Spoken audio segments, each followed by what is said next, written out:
Hi, everyone. It's Fitz with your post-game talk following Kansas State's somewhat surprising 70-67 victory over 16th ranked Cincinnati right here in Bramlage Coliseum to open Big 12 play.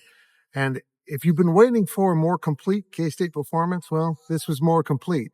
It certainly looked like these Wildcats were better cut out than they have been so far this season. A better sense of identity on both ends of the floor. And it really goes back to Doug McDaniels asserting himself and Coleman Hawkins deciding, okay, I'll be the scorer. I'll do that.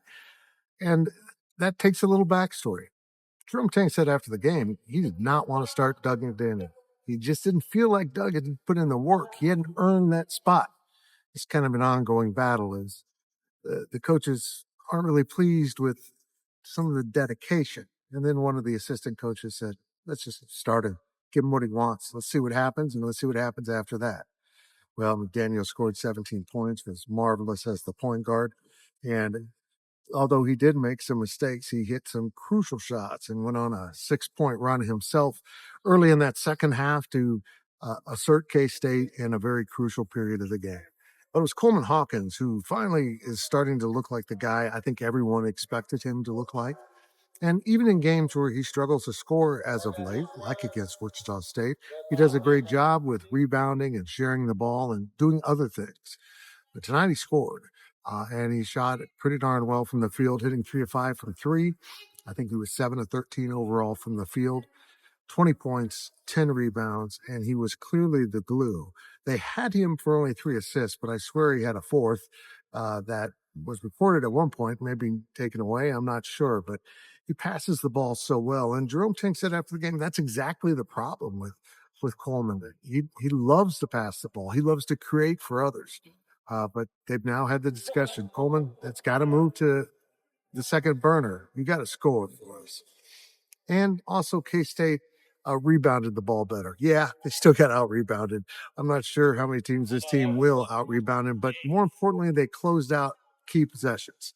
When Cincinnati did get second chance points, they weren't easy points. Cincinnati ended up outscoring K-State 10-8 in second chance points. So they still have some work to do in that area, but they were improved. And at this point, that's what you're looking for from K-State. And maybe the biggest thing for K-State was defensively. Even though Cincinnati shot 47%, they earned that. K-State made it exceedingly hard on Cincinnati to get clean shots. And, honestly, after a while, they started to get some open jumpers as K-State kind of let down for a while. But when they really needed the stops, they did it. And like I said, that is the most identity to which this team has played all season. They knew what they wanted to do on offense. It was really Doug McDaniel, Coleman Hawkins leading the way, and everyone else following. And defensively, they had a great sense of togetherness. Of other notes here, Max Jones just hit some huge shots, huge plays in the game, and then C.J. Jones went to the line. So for the first time, we really kind of saw guys playing the roles for this team, and understanding who they are as a collective group is really important to the success. But while Brendan Housen didn't shoot it particularly well from the outside, he had his opportunities and they got him the ball. But you got to talk about David Gasson.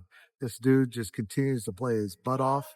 He had 13 points and 7 rebounds, but he impacted this game in so many other ways through his hustle, through his determination, closing out rebounds, and just continuing to make plays when this team needs to make plays, including a huge and one coming down the stretch.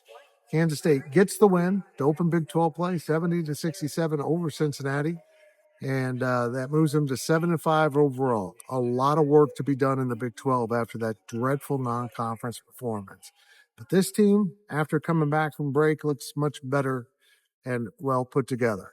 See if that persists as Ryan Gilbert hits the road next week for a back-to-back road trip. He's got Saturday at TCU and then Tuesday at Oklahoma State before I'm going to let him come home.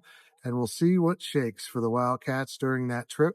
Because I got to tell you, this team's going to beat a lot of teams, but also winning in the Big 12 isn't easy. Cincinnati didn't make this easy.